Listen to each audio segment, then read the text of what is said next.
Hi hello வணக்கம் guys, இது study with Pandian. இன்னைக்கு நம்ம 6th ஃபர்ஸ்ட் டர்ம் சோசியல் சயின்ஸ்ல 2வது யூனிட் பார்க்க போயிடலாம். யூனிட் நேம் மனிதர்களின் பரிணாம வளர்ச்சி. கொஞ்ச நேரம் கவனத்தை போடுங்க, பாடத்தை முடிங்க. இப்போ பாடத்துக்குள்ள போயிடலாம். மனிதர்களின் பரிணாம வளர்ச்சி பத்தி பாக்குறோம். பரிணாம வளர்ச்சினா ஒண்ணு இல்ல கைஸ், நம்ம குரங்குல இருந்தா வந்தோம் அப்படின்னு சொல்றாங்க. நம்ம படிப்படியா வளர்ச்சி நிலைகளை எட்டி இப்ப நம்ம எவ்வளவு முன்னேறி வந்திருக்கோம். இந்த வளர்ச்சி நிலைகளை தான் பரிணாமம் அப்படின்னு சொல்றாங்க. இந்த பரிணாமத்தை பத்தி பார்க்கும்போது முதல்ல புவியின் தோற்றத்தை நம்ம பாக்குறோம். புவியின் தோற்றம் எப்ப அப்படின்னா 460 கோடி ஆண்டுகளுக்கு முன்பு, 20 லட்சம் ஆண்டுகளுக்கு முன்பு மனிதன் நடந்தான் அப்படின்னு சொல்றாங்க. முதல்ல நடந்தது எப்போ? 20 லட்சம் ஆண்டுகளுக்கு முன்பு. 3 லட்சம் ஆண்டுகளுக்கு முன்பு புவி எங்கும் மனிதன் பரவினான். அதுக்கு முன்னாடி ஆப்பிரிக்கால மட்டும்தான் இருந்தாங்க. மனிதர்கள் தோற்றம் எங்கன்னு கேட்டா ஆப்பிரிக்கா. 3 லட்சம் ஆண்டுகளுக்கு முன்பு புவி எங்கும் பரவினான். அதே மாதிரி 8000 ஆண்டுகளுக்கு முன்பு வேளாண்மை தொடங்கியது, விவசாயம் பண்ண ஆரம்பிச்சிட்டாங்க.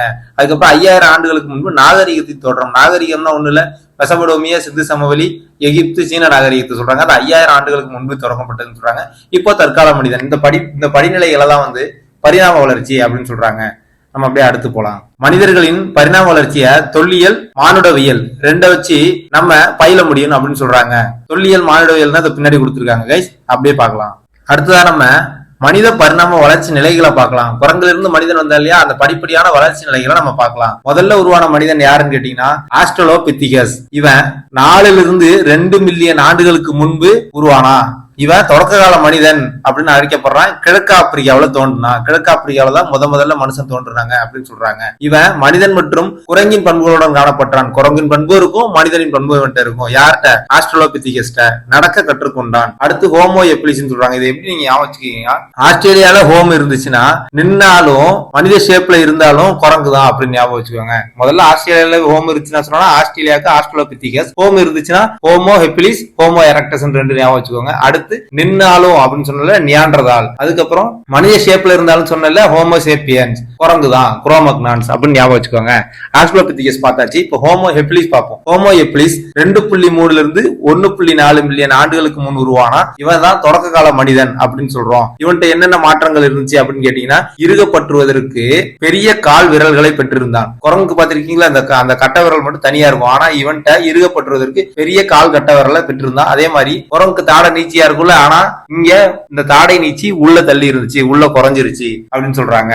அடுத்து homo erectus. Homo erectus 1.8 million ஆண்டுகளுக்கு முன் உருவானவன். இவனை ஜாவா மனிதன் அப்படின்னு சொல்றாங்க. முழுமையான மனிதன் கிடையாது, தற்கால மனிதர்களோட சிறிய மூளையை வச்சிருந்தான் அப்படின்னு சொல்றாங்க. நேராக நிமிர்ந்த மனிதன், நெருப்பின் பயனை அறிந்திருந்தான். அடுத்து நியாண்டர்தால். நியாண்டர்தால் யாருன்னு கேட்டீங்கன்னா முழுமையான மனிதர்கள் அல்ல. இவர்களும் ஆப்பிரிக்கிலிருந்து வேறுபட்டவங்க. இதுக்கு முன்னாடி நம்ம பார்த்தோம்ல 3, இவங்க 3 பேருமே ஆப்பிரிக்கர்கள். முதல்ல நியாண்டர்தால் தான் ஆப்பிரிக்கர்கள் இருந்து வேறுபட்டவர்கள். இவங்க வேட்டையாடும் திறன்ல பின்தங்கி இருந்தார்கள். இவங்க இறந்தவர்களை புதைச்சிருக்காங்க. இவங்க தான் ஃபர்ஸ்ட் இறந்தவர்களை புதைச்சிருக்காங்க. இதுக்கு சான்றுகள் எங்க இருக்குன்னா ஜெர்மனில இருக்கான். ஹோமோ சேப்பியன்ஸ் பாக்குறோம். அடுத்து இவன் தான் சுயமா சிந்திக்கும் மனிதன். முதல்ல சுயமா சிந்திக்கிற மனிதன் யாருன்னு கேட்டா ஹோமோ சேப்பியன்ஸ். வேட்டையாடும் மற்றும் உணவு சேகரிக்கும் சமூகமாக வாழ்ந்திருக்கான். ஆப்பிரிக்காவில் இருந்து இடம்பெயர்ந்து ஐரோப்பாவிலும் ஏசியாவிலும் இருக்கான். ஆப்பிரிக்காவில இருந்து ஐரோப்பாவிலும் ஏசியாலையும் குடியேறான். குரோமக்னான் யாருன்னா நவீன மனிதன் சொல்றோம். இவன் கிழக்கு ஆப்பிரிக்காவில் 50,000 ஆண்டுகளுக்கு முன் இருந்திருக்கான். மேற்கு ஆசியா மற்றும் தென்கிழக்கு ஐரோப்பாவில 40,000 ஆண்டுகளுக்கு முன் இருந்திருக்கான் அப்படின்னு சொல்றாங்க. இப்ப ஆஸ்ட்ரலோபித்திகஸ்னா என்ன சொல்லுவீங்க? தொடக்க கால மனிதன் நடக்க கத்துக்கொண்டவன். ஹோமோ எப்ளிஸ்னா என்ன சொல்லுவீங்க? கட்டவரல் ஸ்ட்ராங்கா இருக்கப்பட்டதுக்கு ஏத்த மாதிரி மாறி இருக்கும். அதே மாதிரி தாடை நீச்சி குறைஞ்சிருக்கும். ஹோமோ எரக்டஸ்னா என்ன சொல்லுவீங்க? நேராக நிமிர்ந்த மனிதன், நெருப்பின் பயனை அறிந்திருந்தான். நியாண்டர்தால் இறந்தவர்களை புதைக்கும் பழக்கத்தை கொண்டு வந்தாங்க. சான்றுகள் ஜெர்மனியில இருக்குன்னு சொல்றாங்க. ஹோமோ சேப்பியன்ஸ் சுயமாக சிந்திக்கும் மனிதன், வேட்டையாடும் மற்றும் உணவை சேகரிக்கும் பழக்கத்தை வச்சிருந்தான். ஆப்பிரிக்கால இருந்து ஐரோப்பாவுக்கும் ஏசியாவுக்கும் குடியேறினான். குரோமக்னான் நவீன மனிதன் சொல்றாங்க. குரோமக்னான என்ன சொல்றாங்கன்னா, மனித வாழ்வின் தொடக்கம் கற்கருவிகளுடன் எலும்பாலான கருவிகளையும் பயன்படுத்தினான். குத்தீட்டியும் நெம்புகோல் வகை கருவிகளையும் பயன்படுத்தினான்னு சொல்றாங்க குரோமக்னான. அடுத்து நம்ம தகவல் பேழை ஒண்ணு பாக்குறோம். இதுல என்ன இருக்குன்னா, வரலாற்றுக்கு முந்தைய கால மனிதர்கள். நம்ம போன தடவை பார்த்தோம்ல எழுத்து முறை இருக்குல்ல, எழுத்து முறை எப்போ பயன்படுத்தணுமோ அதான் வரலாற்று காலம். அதுக்கு முந்தைய காலம் வரலாற்றுக்கு முந்தைய காலம் அப்படின்னு போன வீட்டில் நம்ம பார்த்திருக்கோம். வரலாற்றுக்கு முந்தைய கால மனிதர்களையும் அவங்க பயன்படுத்தின பொருட்களையும் பத்தி படிக்கிறது தான் தொல்லியல் அப்படின்னு சொல்றோம். நம்ம ஃபர்ஸ்டே பார்த்தோம்ல பரிணாமத்தை 2 விதத்துல நம்ம பயில முடியும். எது? தொல்லியலும் மானுடவியலும் அப்படின்னு சொன்னோம்ல. தொல்லியல்னா என்னன்னா, வரலாற்றுக்கு முந்தைய கால மனிதர்களையும் அவங்க பயன்படுத்தின பொருட்களையும் பத்தி படிக்கிறது தொல்லியல். மானுடவியல் அப்படின்னா என்னன்னா, மனிதர்கள் மற்றும் அவர்களின் பரிணாம வளர்ச்சியை பத்தி படிக்கிறது மானுடவியல், இங்கிலீஷ்ல ஆந்த்ரோபாலஜின்னு சொல்லுவாங்க. இது கிரேக்க வார்த்தையிலிருந்து எடுக்கப்பட்டது. ஆந்த்ரோபாலஜி ரெண்டா பிரிக்கலாம். ஆந்த்ரோபோஸ் அப்படின்னா கிரேக்கத்துல மனிதன் பொருள், லோகோஸ் அப்படின்னா எண்ணங்கள் அல்லது காரணம் அப்படின்னு பொருள். நம்ம லோகோ பத்திருப்போம்ல, அந்த லோகோ கூட கிரேக்க வார்த்தை தான். நம்ம லோகோன்னு சொல்றோம்ல, அதுக்கு என்ன மீனிங்னா எண்ணங்கள் அல்லது காரணங்கள். என்னோட லோகோ நான் ஒண்ணு வச்சுக்கணும், அது என்னோட எண்ணம் அல்லது என்னோட காரணம்னு அர்த்தம். ஆந்த்ரோபாலஜி அப்படின்னா மானுடவியல். அடுத்து கொகையில வாழ முதல்ல கத்துக்கிட்டது யாரு? குரோமக்னான்ஸ் சொல்றாங்க. குரோமக்னான்ஸ் தான் நம்ம நவீன மனிதர்கள் பார்த்தோம் இல்லையா, குத்துட்டிகளையும் நெம்புகளையும் கருவிகளை பயன்படுத்தினாங்கன்னு சொல்றல, அந்த குரோமக்னான்ஸ் கொகையில வாழ கத்துக்கிட்டாங்க. இதோட சான்றுகள் எங்க இருக்கு அப்படின்னு பாத்தீங்கன்னா, பிரான்சில் உள்ள லாஸ்காஸ்ன்ற இடத்துல கொகையில வாழ்ந்ததுக்கான தொல்லியல் சான்றுகள் இருக்கு. இவர்களும் கூட இறந்தவர்களை புதைக்கும் பழக்கத்தை கொண்டு வந்தாங்க. இன்னொரு ஆளை யார பார்த்தோம், நியாண்டர்தால் கூட இறந்தவர்களை புதைக்கும் பழக்கத்தை வச்சிருந்தாங்க.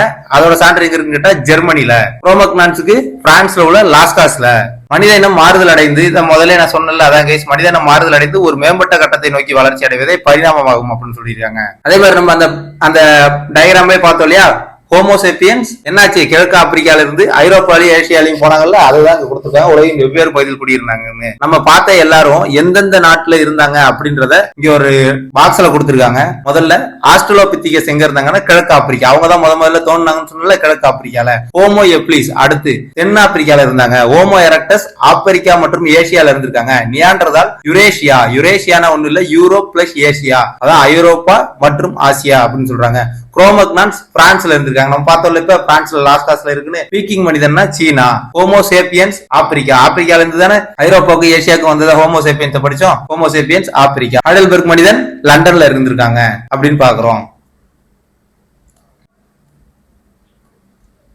அதுக்கப்புறம் முதல்ல மனிதர்கள் என்ன செஞ்சாங்கன்னா வேட்டையாடினாங்க இல்லையா, வேட்டையாடும் போது அவங்களுக்கு கருவிகள் வேணும்ல, அந்த கருவிகளை எதை வச்சு உருவாக்குனாங்க அப்படின்னா சிக்கி முறுக்கு கல்கள் வச்சு உருவாக்கியிருக்காங்க. 2 சிக்கி முறுக்கு கல்கள் எடுத்துக்குவாங்க. நமக்கு எந்த கருவி ஷார்ப்பா வேணுமோ அந்த கல்ல இன்னொரு சிக்கி முக்கி கல்லை எடுத்து அந்த ஷார்ப்பா ஆக்க வேண்டிய கல்லை ஷார்ப் பண்ணுவாங்க. இதுதான் சிக்கி முக்கி கற்களை வச்சு கருவி உருவாக்கும் முறை. இப்படிதான் நம்ம உருவாக்கியிருக்காங்க. அதை வச்சு விலங்குகளை வேட்டையாடிருக்காங்க. ஒரு கட்டத்துக்கு மேல விலங்குகளை வேட்டையாட முடியல, ஏன்னா எல்லா விலங்குகளும் செத்து போச்சு. அதுக்கப்புறம் எல்லாம் காட்டுல இருந்துச்சு. அப்ப என்ன பண்ணாங்கன்னா விதை பார்த்தாங்க. அப்ப விதையை எடுத்து நம்ம போட்டா அதை நம்ம சாப்பிடலாம் போல அப்படின்னு பண்ணாங்க. அந்த விதையே பண்ணும்போது முளைக்கும் போகும்போது ஆற்றோரங்கள்ல வண்டல் மண்ணுல எல்லாம் நல்லா விளைஞ்சிருக்கு. அதை பார்த்து அவங்க விவசாயம் பண்ண ஆரம்பிச்சாங்க. அப்படிதான் விவசாயம் முதல்ல உருவாச்சு. அப்புறம் நெருப்பை பார்த்து அந்த கால மனிதர்கள் எல்லாம் பயந்துருக்காங்க. ஆனா மின்னல் விழும் இல்லையா, மின்னல் விழுவும் போது நெருப்பு வரும்ல, அது ஒரு சில விலங்குகள் மீது விழும்போது அந்த விலங்குகள் இறந்து கிடந்திருக்கும் மின்னல் விழுந்து. அதை போய் இவங்க சாப்பிட்டு பார்க்கும்போது என்னாச்சு, அந்த கறி சாப்பிட்டாவும் இருந்திருக்கு, சுவையாவும் இருந்திருக்கு. ஆஹா, அப்படின்னா நெருப்பை வச்சுன்னா நமக்கு இந்த கறிகள் சாப்பிட்டா கிடைக்கும் போல அப்படின்னு சொல்லி இவங்க சிக்கி முக்கி கற்களை தேய்க்கும் போது நெருப்பு வர்றதை பார்த்திருக்காங்க. அதை முச்சு இவங்க நெருப்பை உருவாக்கியிருக்காங்க. நம்ம தெரிஞ்சுக்க வேண்டியது என்னன்னா, நெருப்பை உருவாக்க இருக்கு அந்த கால மனிதர்கள் எதை யூஸ் பண்ணாங்கன்னா சிக்கி முக்கி கற்கள். அடுத்து மனித கண்டுபிடிப்புகள்லேயே சிந்தனையாலும் அனுபவத்தாலும் உருவாக்கிய சிறந்த அறிவியல் கண்டுபிடிப்பு அப்படின்னு எதை சொல்றாங்கன்னா சக்கரம் அப்படின்னு சொல்றாங்க. சக்கரமும் ஒன் ஆஃப் தி சிறந்த கண்டுபிடிப்பு அப்படின்னு சொல்றாங்க. எப்படின்னா பாறைகளும் மலை மேல இருந்து பாறைகள் உருண்டு ஓடியாருது இல்லையா, உருண்டு வர்றதை பார்த்து இவங்க சக்கரத்தை உருவாக்கியிருக்காங்க அப்படின்னு கருதப்படுது. சக்கரத்தை வச்சுதான் அவங்க பானை செஞ்சிருக்காங்க. அடுத்து தமிழ்நாட்டில் உள்ள தொல் பழங்கால பாறை ஓவியங்களை டிஃபைன் பண்ணிருக்காங்க. அதாவது இந்த ஊர் பேரெல்லாம் கொடுத்து டிஸ்ட்ரிக்ட் கேட்பாங்க. இந்த மாதிரி நிறைய எக்ஸாம் நான் பார்த்திருக்கேன். இந்த டிஸ்ட்ரிக்ட்லாம் ஞாபகம் வச்சுக்கோங்க. எங்கெங்க தொல் பழங்கால பாறை ஓவியங்கள் கிடைச்சிருக்கு அப்படின்னு கேட்டா, கீழ்வளை விழுப்புரம் மாவட்டம், உசிலம்பட்டி மதுரை மாவட்டம், குமுதிபதி கோவை மாவட்டம், பாவடைப்பு கோவை மாவட்டம், பொறிவரை கரிக்கையூர் நீலகிரி மாவட்டம். அடுத்து விவசாயம் பண்ணாங்கன்னு சொன்ன இல்லையா, கலப்பையின் கண்டுபிடிப்பு விவசாயத்தை இன்னும் எளிதாக்கியது அப்படின்னு கொடுத்திருக்காங்க. நம்ம போன யூனிட்ல பார்த்த மாதிரி மனிதன் முதலில் பழக்கப்படுத்திய விலங்கு அது நாய். இதோட இந்த யூனிட் முடியுது கைஸ். அடுத்ததான் நம்ம வழக்கம் போல எப்பவும் பண்ற மாதிரி ஒரு குயிக் ரிவிஷன் பண்ணிடுவோமா கைஸ். கற்பனையில போலாம், கண்ண முடியும். அந்த பாடத்துல படிச்சதை அப்படியே நான் ரிவைன் பண்றேன். அப்படியே ரிவைன் பண்ணி கேட்டுக்கோங்க. கான்சென்ட்ரேஷன் இங்க போடுங்க. முதல்ல பரிணாம வளர்ச்சி அப்படின்றத பார்த்தோம். பரிணாம வளர்ச்சினா என்ன, மனிதன் படிப்படியா தன்னை மேம்படுத்திக்கிட்டத பரிணாம வளர்ச்சின்னு சொல்றோம். பூமி 460 கோடி ஆண்டுகளுக்கு முன் உருவாக்கப்பட்டது. 20 லட்சம் ஆண்டுகளுக்கு முன் மனிதன் நடந்தான். 3 லட்சம் ஆண்டுகளுக்கு முன்ன என்னாச்சு, மனிதன் புவி எங்கும் பரவினான். அதாவது ஹோமோசேப்பியன்ஸ் ஆப்பிரிக்கால இருந்து ஐரோப்பா ஏசியாவுக்கு பரவினான்னு சொன்னல. அடுத்து 8000 ஆண்டுகளுக்கு முன் என்னாச்சு, மனிதன் வேளாண்மை செய்ய கற்றுக்கொண்டான். 5000 ஆண்டுகளுக்கு முன்பு நாகரிகம் தோன்றுச்சு. அதான் மெசபடோமிய, எகிப்திய, சிந்து சமவெளி, சீன நாகரிகம். அதுக்கு அடுத்து தற்கால மனிதன் அப்படின்னு பார்த்தோம். அடுத்து மனிதனின் பரிணாம வளர்ச்சிய 2 விதத்தை வச்சு நம்ம பயில முடியும். என்னன்னா தொல்லியல், மானுடவியல். தொல்லியல்னா என்னன்னு பார்த்தோம், வரலாற்றுக்கு முந்தைய மனிதர்கள் மற்றும் அவர்கள் பயன்படுத்திய பொருட்களை பத்தி படிக்கிறது தொல்லியல்னு பார்த்தோம். மானுடவியல்னா மனிதனின் பரிணாம வளர்ச்சியை பத்தி படிக்கிறது மானுடவியல்னு பார்த்தோம். இந்த மானுடவியலை வந்து ஆந்த்ரோபாலஜின்னு சொல்றாங்க. இந்த ஆந்த்ரோபாலஜி கிரேக்க வார்த்தை. இதை ரெண்டா பிரிச்சோம்னா ஆந்த்ரோபாஸ் லோகோஸ் இருக்கும். ஆந்த்ரோபாஸ் அப்படிங்கிறது மனிதன், லோகோஸ்ன்றது எண்ணங்கள் அல்லது காரணங்கள் அப்படின்னு படிச்சோம். அதுக்கப்புறம் மனிதனின் பரிணாம வளர்ச்சி நிலைகள் அப்படின்னு ஒரு 6 பார்த்தோம். ஆஸ்திரேலியால ஹோம் இருந்துச்சுன்னா நின்னாலும் மனித ஷேப்ல இருந்தாலும் அவன் குரங்குதான். ஆஸ்ட்ரலோபித்திகஸ் முதல்ல சொல்றாங்க. ஆஸ்ட்ரலோபித்திகஸ் வந்து நடக்க கத்துக்கிட்டான். மனிதனின் பண்பு பாதி இருக்கும், குரங்கின் பண்பு பாதி இருக்கும். ஹோமோ எப்ளிஸ் ரெண்டாவது. ஆஸ்திரேலியா ஹோம் இருந்தான்னு சொன்னால ஹோம் 2 இருக்கும். ஹோமோ எப்ளிஸ் இருக்கும், அடுத்து ஹோமோ எரக்டஸ். இந்த ஹோமோ எப்ளிஸ் என்ன பண்ணானா இருகப்பட்டுறதுக்கு வசதியாக கால் கட்ட விரல பெற்றிருந்தான். அதே மாதிரி தாடை நீச்சி சற்று குறைந்து காணப்பட்டான். அடுத்து ஹோமோ எரக்டஸ் என்ன பண்ணான் அப்படின்னா அவனை ஜாவா மனிதன் சொன்னாங்க.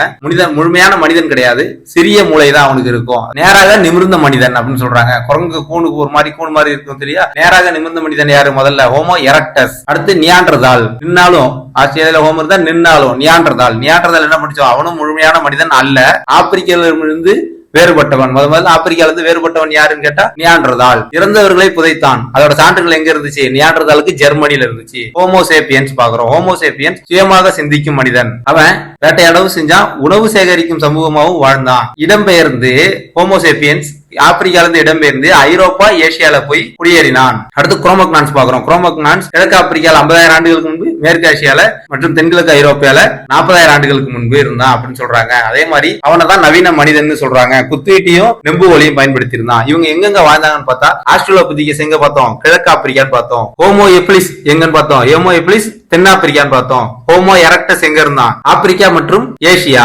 நியாண்டர்தால் எங்க இருந்தாங்க கேட்டீங்கன்னா ஐரோப்பா மற்றும் ஏசியா. ஹோமோ சேப்பியன்ஸ் எங்க இருந்தாங்க கேட்டா ஆப்பிரிக்கால இருந்து இடம்பெயர்ந்தாங்க. குரோமக்னான்ஸ் பிரான்ஸ். முதல்ல பிரான்சின் லாஸ்கா ஸ்பீக்கிங் மனிதன் சீனாலையும், ஹைடல்பர்க் மனிதன் லண்டன்லயே இருந்தாங்க. குரோமக்னான்ஸ் குகையில் வாழ கத்துக்கொண்டாங்கன்னு பார்த்தோமா? அதோட சான்றுகள் எங்க இருக்குன்னு பார்த்தோம். பிரான்சின் லாஸ்காஸ் என்னும் இடத்துல குகையில இருக்கு அப்படின்னு பார்த்தோம். அடுத்து பரிணாமம் என்னன்னு பார்த்தோம். மனித இனம் மாறுதல் அடைந்து ஒரு மேம்பட்ட கட்டத்தை நோக்கி வளர்ச்சி அடைவது பரிணாமம் பார்த்தோம். ஆயுதங்கள் செய்ய என்ன பண்ணாங்க? சிக்கிமிக்கி கற்களை பயன்படுத்தினாங்கன்னு பார்த்தோம். நெருப்பு தயாரிக்க என்ன பண்ணாங்க? அதுக்கும் சிக்கிமிக்கி கற்களை தான் பயன்படுத்தினாங்க. அடுத்து மனிதர்கள் தங்கள் புலனறிவாகவும் சிந்தனையாலும் அனுபவத்தாலும் உருவாக்கப்பட்ட கண்டுபிடிப்புகள் ஒன்று என்ன? சக்கரம் பார்த்தோம். சக்கரம் கண்டுபிடிக்க பானை செய்ய ஆரம்பிச்சான். அடுத்து தமிழ்நாட்டில் உள்ள தொல் பழங்கால பாறை ஓவியங்கள் எங்க இருக்குன்னு பார்த்தோம் இல்லையா? கீழ்வளை விழுப்புரம் பார்த்தோம், உசிலம்பட்டி மதுரை, குமுதிபதி கோவை, மாவடப்பு கோவை, பொறிவரை கரிக்கியூர் நீலகிரியில இருக்குன்னு பார்த்தோம். அடுத்து கலப்பை கண்டுபிடிக்கப்பட்டதுனால விவசாயம் எளிதாக்கப்பட்டது. மனிதனால் முதல் பழக்கப்பட்ட விலங்கு எது? நாய். இதோட இந்த பாடம் முடியுது. நம்ம பாடத்தோட டெபினிஷனும் பார்த்தாச்சு, ரிவிஷனும் பார்த்தாச்சு. அடுத்து நம்ம புக் பேக் பார்க்கலாம். இந்த புக் பேக் நான் ஒரு விஷயம் காட்டுறேன், நீங்க பாஸ் பண்ணி உங்களால இதை சால்வ் பண்ண முடியுதான்னு பாருங்க. முதல்ல 2 சரியான விடையை தேர்ந்தெடுங்க இருக்கு.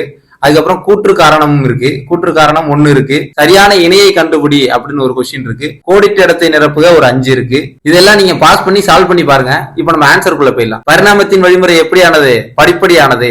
தான்சானியா டேஷ் கண்டத்தில் உள்ளது. எங்க இருக்கு? முதல்ல மனுஷன் உருவாக்குனது எங்க? ஆப்பிரிக்கா.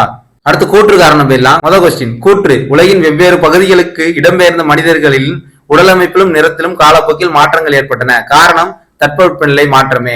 முதல்ல மனுஷன் தோன்றும்போது ஆப்பிரிக்கால தோன்றல அவன் ஒரே மாதிரிதான் இருந்தான். அந்தந்த நாட்டுக்கு போய் குளிர் பிரதேசத்துல இருக்க வெள்ளையாவும் ஹீட்டான இடத்துல இருக்கிறவங்க கற்பாவுமே இருந்தாங்க. அதுக்கு காரணம் தட்பவெப்பநிலை மாற்றமே தான். கூற்று காரணம் 2மே சரி. Option C. அடுத்து சரியான இணையை கண்டுபிடி அப்படின்னு கொடுத்திருக்காங்க. முதல்ல நம்ம என்ன பார்த்தோம்? ஆஸ்ட்ரலோபிதிகஸ் பார்த்தோமா? ஆஸ்ட்ரலோபிதிகஸ் என்னன்னு பார்த்தோம். அவன் நடக்க கற்றுக்கொண்டான் அப்படின்னு பார்த்தோம். மனிதன் மற்றும் குரங்குகளின் பண்புகளோட இருப்பான்னு பார்த்தோம். அடுத்து ஹோமோ எப்ளிஸ் என்னன்னு பார்த்தோம். தாடை நீச்சி சற்று குறைந்து இருக்குன்னு பார்த்தோம். அது வந்து 4வது இடத்துல இருக்கு பாருங்க கைஸ். இதுலயே முகத்தின் முன்பக்க நீச்சி குறைந்து காணப்படுது ஹோமோ எப்ளிஸுக்கு. அதே மாதிரி ஹோமோ எரக்டஸ் என்னன்னு பார்த்தோம். நிமிர்ந்து நின்ற மனிதன் அப்படின்னு பார்த்தோம். அது ஈக்கு நேரா இல்ல பாருங்க கைஸ், 2வதா இருக்கு. ஹோமோ சேப்பியன்ஸ் என்னன்னு பார்த்தோம். சிந்திக்கும் மனிதன் பார்த்தோமா? சுயமாக சிந்திக்கும் மனிதன். இப்போ ஆவன்னா ஈஎன்னா அந்த 3மே மாறி இருக்கு பாருங்க. ஆஸ்ட்ரலோபிதிகஸ் மட்டும் தான் கரெக்டா இருக்கு, 2 கால்களால் நடப்பது அப்படின்னு. இத சரியான கண்டுபிடின்னு கேட்டீங்கன்னா ஆஸ்ட்ரலோபிதிகஸ் 2 கால்களால் நடப்பது. மத்த 3 மாறி மாறி இருக்கு. ஆனா நம்ம இதோட டெபினிஷன் எல்லாத்தையும் பார்த்து வச்சுக்குவோம், அது நமக்கு யூஸ் ஆகும். அடுத்து நம்ம கோடிட்ட இடங்களை நிரப்பவும் பார்க்கலாம். கோடிட்ட இடங்களை நிரப்புகளை முதல் கொஸ்டின். தான்சானியாவில் காணப்பட்ட தொடக்க கால மனிதர்களின் காலடி தடங்களை டேஷ் உலகின் பார்வைக்கு கொண்டு வந்தார்கள். மனிதனின் காலடி தடங்களை என்ன சொல்றாங்க, நம்ம தொல்லியல் ஒண்ணு பார்த்தோம், மானுடவியல் ஒண்ணு பார்த்தோம். தொல்லியலாளர்கள் யாரு? மனிதன் மற்றும் அவன் பயன்படுத்திய பொருட்களை பாக்குறவங்க தொல்லியலாளர்கள். மனிதனின் பரிணாம வளர்ச்சியை பத்தி பாக்குறவங்க மானுடவியலாளர்கள். இதுல மனிதர்களின் காலடி தடங்களை அப்படிங்கும் போது மானுடவியலாளர்கள் தான் உலகின் பார்வைக்கு கொண்டு வந்தார்கள். இரண்டாவது கொஸ்டின், பல மில்லியன் ஆண்டுகளுக்கு முன்னால் நம் முன்னோர்கள் டேஷ் வாழ்க்கை வாழ்ந்தார்கள். என்ன பண்ணாங்க? வேட்டையாடி நாடோடி வாழ்க்கை வாழ்ந்தார்கள். அடுத்து நம்ம மூணாவது கொஸ்டின் பாக்குறோம். பழங்கால மனிதர்கள் முதன்மையான தொழில்கள் டேஷ் மற்றும் டேஷ் ஆகும் அப்படின்னு கேட்டிருக்காங்க. நம்ம என்ன படிச்சோம்? ஹோமோசேபியன்ஸ் என்னென்ன பண்ணுவாங்கன்னு பார்த்திருக்கோம். வேட்டையாடுதல் மற்றும் உணவு சேகரித்தல் அப்படின்னு பார்த்திருக்கோம். இதுக்கு ஆன்சரும் அதே தான். பழங்கால மனிதர்கள் முதன்மையான தொழில்கள் வேட்டையாடுதல் மற்றும் உணவு சேகரித்தல். நாலாவது கொஸ்டின் பாக்குறோம்.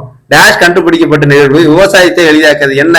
கலப்பை. அஞ்சாவது கொஸ்டின், பாறை ஓவியங்கள் நீலகிரி மாவட்டத்தில் உள்ள டேஷ் என்னும் இடத்தில் காணப்படுகின்றன. எங்க பார்த்தோம்? நீலகிரி மாவட்டத்துல எந்த இடத்தை பார்த்தோம்? பொறிவரை கரிக்கையூர் நீலகிரி மாவட்டம் பார்த்தோம் இல்லையா? அதுதான் ஆன்சர். அடுத்து சரியா தவறா? நாணயங்களை ஆராய்வதற்கான துறை மானுடவியல் ஆகும். கிடையாது, அது நாணயவியல் துறை.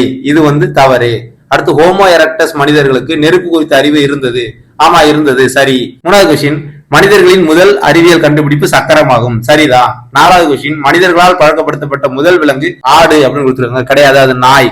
இது தவறு. அவ்வளவு இதோட இந்த பாடம் முடிஞ்சு போச்சு. இதை நீங்க ஒரு தடவை கேட்டுக்கோங்க. ரிவைஸ் பண்ணியாச்சு, புக் பேக்கும் பார்த்தாச்சு. இது போக நான் டிஸ்கிரிப்ஷன்ல கீழே உங்களுக்கு நோட்ஸ் தருவேன். அதையும் ஒரு தடவை செக் பண்ணிக்கோங்க. இந்த பாடம் உங்களுக்கு தரவாயிடுங்க. இந்த பாடத்துல இருந்து ஒரு கொஸ்டின் மிஸ் ஆகாது. நம்ம இப்படியே ஸ்டெப் பை ஸ்டெப்பா மூவ் பண்ணி போய்கிட்டே இருக்கலாம். நம்ம அறிவை நம்மளே வளர்த்துக்கலாம். கண்டிப்பா அடுத்த எக்ஸாம் நம்மளோட தான். சப்ஸ்கிரைப் பண்ணிக்கோங்க. முடிஞ்ச அளவுக்கு சப்போர்ட் பண்ணுங்க. தேங்க்யூ.